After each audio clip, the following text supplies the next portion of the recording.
ఈ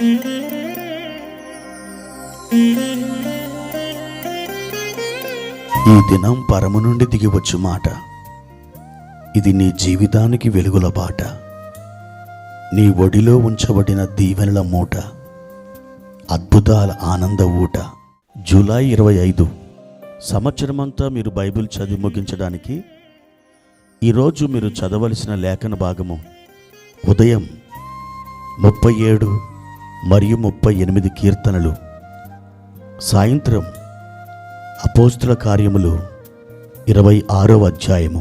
ప్రియమైన దేవుని బిడ్డలారా, ఈ ఉదయకాల సమయంలో ప్రభు మిమ్మల్ని బలపరచునుగాక.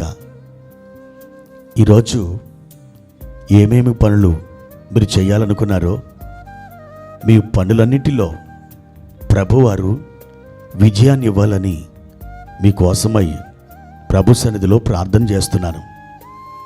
చక్కటి త్రోవలో మంచి ఆలోచననిచ్చి నా దేవుడు మిమ్మల్ని నడిపించబోతున్నారు.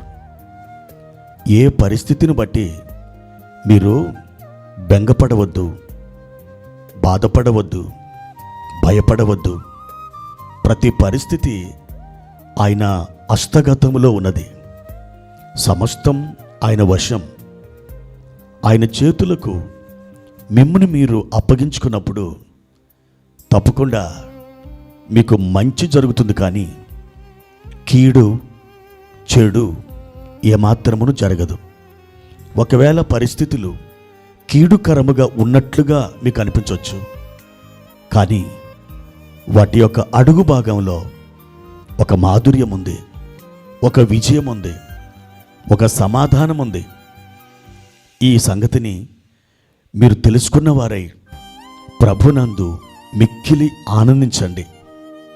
ప్రియ దేవుని బిడ్డలారా, ఈ ఉదయకాలం ప్రభువారు మనకిచ్చిన వాక్య భాగాన్ని చదువుకుందాం. యోహాను సువార్త 1వ అధ్యాయము 12వ వచనం. తన్ను ఎందరు అంగీకరించిరో వారికందరికీ, అనగా తన నామమునందు విశ్వాసముంచిన వారికి దేవుని పిల్లలగుటకు ఆయన అధికారము అనుగ్రహించెను. ప్రియమైన దేవుని బిడ్డలారా, ఆయన అధికారము అనుగ్రహించెను. ఏ అధికారం అనుగ్రహించెను? దేవుని పిల్లలగుటకు ఆయన అధికారము అనుగ్రహించాడట. దేవుని పిల్లలుగా మనం మారినప్పుడు మనకేం సంభవిస్తుంది? మన పరిస్థితుల్లో ఎలాంటి మార్పులు వస్తాయి?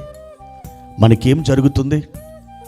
ప్రియమైన దేవుని బిడ్డలారా, ఈ మధ్యకాలంలో సోషల్ మీడియాలో మన దేశంలోనే వైభవంగా పెళ్లి చేసుకున్నటువంటి అనంత అంబానీ గురించి మనం వినే ఉంటాం. ఆయన వివాహానికి పెట్టిన ఖర్చు 5,000 కోట్లట. క్రీస్తునందు దేవుని బిడ్డలారా, తన తండ్రి ఇంత ఖర్చు తన కుమారుని పెళ్లికి పెట్టడానికి వెనకాడలేదు. అతడు అంత ఖర్చు ఎందుకు చేశాడంటే అతడు ఆయన కుమారుడు కాబట్టి.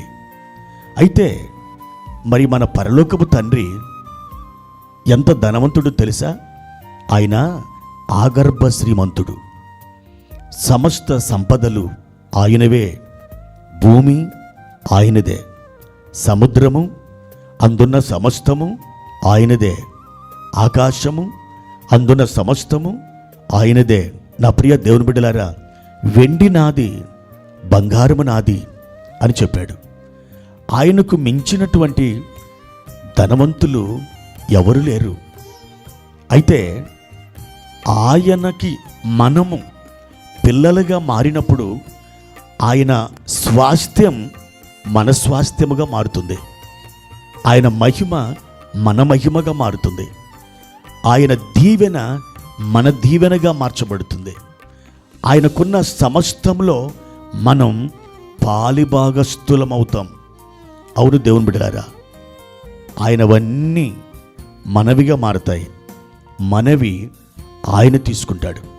మన వ్యాధి, మన కష్టం, మన దుఃఖం, మన కన్నీరు, మన వేదన, మన లోటుపాటులు, మనకున్న ఇరుకులు, ఇబ్బందులు ఇవన్నీ కూడా ప్రభు అయిన యేసుక్రీస్తు వారు తీసుకుంటారు. ఆయనకున్న మంచివి మన స్వాస్థ్యముగా మారుస్తాడు. మన స్వాస్థ్యముగా ఆయన మార్చాలంటే మనం ఆయన పిల్లలముగా మారాలి. ఆయన పిల్లలముగా మనం మారాలంటే మనం ప్రభు అయిన యేసుక్రీస్తునందు విశ్వాసం ఉంచాలి. ఎప్పుడైతే మనం ప్రభునందు విశ్వాసం ఉంచుతామో మనం దేవుని పిల్లలుగా మారడానికి అధికారాన్ని పొందుతాం. ప్రియమైన దేవుని బిడ్డలారా, దేవుని అధికారం మీ అధికారముగా మారుతుంది. దేవుని కృప అది మీ కృపగా మారుతుంది. దేవుని యొక్క మహిమ అది మీ మహిమగా మారుతుంది.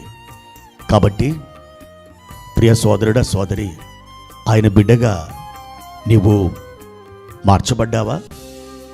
ప్రభునందు విశ్వాసం ఉంచావా? నేను ప్రభునందు విశ్వాసం ఉంచాను, ఆయన నాకు తండ్రి అని నీ హృదయముతో చెప్పగలిగినట్లయితే నీకేమీ కొదువలేదు, నీకేమీ నష్టం లేదు. సమస్తమును నీకు లాభదాయకంగా మార్చబడుతుంది. సమస్తమును దీవెనకరముగా మార్చబడుతుంది. ఈరోజే, ఈ ఉదయకాలమే అట్టి నిశ్చలమైన విశ్వాసంతో, యేసు ప్రభువా, నీకున్నదంతయు కూడా నాదే, నీ స్వస్థత నాది, నీ అభిషేకము నాది, నీ సంపద నాది, నీ మహిమ నాది, నీ సమృద్ధి నాది అని ప్రభుతో చెప్పు. ఎప్పుడైతే అలా విశ్వాసపు ఒప్పుకోలు చేస్తావో నీ పరిస్థితులలో ఒక మార్పు సంభవించడం నువ్వు చూడగలవు. నీ మనస్సులో, నీ హృదయంలో ఏదైతే తలుస్తావో బయట అదే నీకు సంభవిస్తుంది.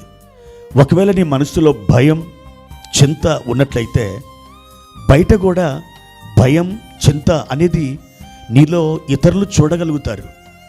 కానీ నీలో వాక్యము, నీలో దేవుని సన్నిధి గనక ఉన్నట్లయితే బయట కూడా ఆ సన్నిధి, ఆ నిబ్బరం, ఆ నిశ్చలత నీలో ఉన్నట్టుగా నీ ప్రక్కవారు, నీ పొరుగువారు చూడగలుగుతారు. నీ మనస్సులో నువ్వేం ఆలోచిస్తున్నావో బయట అలాగే నువ్వు మారుతావు. కాబట్టి ప్రియ దేవుని బిడ్డ, ప్రభు నీకు ఇచ్చిన అధికారాన్ని వాడుకో. నువ్వు దేవుని బిడ్డవు, ఆ అధికారం నీకుంది. ఈ అధికారాన్ని బట్టి నువ్వు సమస్తం మీద ఏలుబడి చేయి, ఆజ్ఞాపించు, పరిస్థితులతో మాట్లాడు.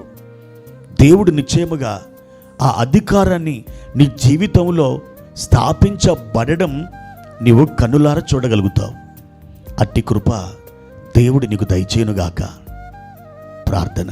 పరిశుద్ధుడైన తండ్రి, ప్రేమ కలిగిన దేవా, మీ ఘనమైన నామానికి కృతజ్ఞత స్తోత్రాలు చెల్లిస్తున్నా. ఇదిగో మా ప్రభునందు విశ్వాసముంచిన మేము, మా దేవా, నీ పిల్లలుగా మేము మారడానికి మాకు అధికారమునిచ్చావు. మీ పిల్లలమైనటువంటి మాకు సర్వసంపదల గనివైన నీవు సమస్తాన్ని అనుగ్రహించడానికి ఇష్టపడుచున్నావు. మా తండ్రి, మీకున్నదంతయు మాదే అని చెప్పితివి. అవును నాయన, మా శాపమును తీసుకున్నావు, మీ ఆశీర్వాదం మాకిచ్చావు. మా యొక్క రోగాన్ని నువ్వు తీసుకున్నావు, మీ ఆరోగ్యాన్ని మాకిచ్చావు. మా పాపాన్ని తీసుకున్నావు, మీ నీతిని మాకిచ్చావు. మా ప్రియ తండ్రి, ఈ దినమున మా ప్రియులు గొప్ప ఆనందాన్ని, గొప్ప సంతోషాన్ని, అద్భుతమైన స్వస్థతని పొందుకోవడానికి మీరు సహాయం చేయమని యేసు నామములో ప్రార్థన చేసి అడిగి వేడుకుంటున్నాము తండ్రి. ఆమెన్.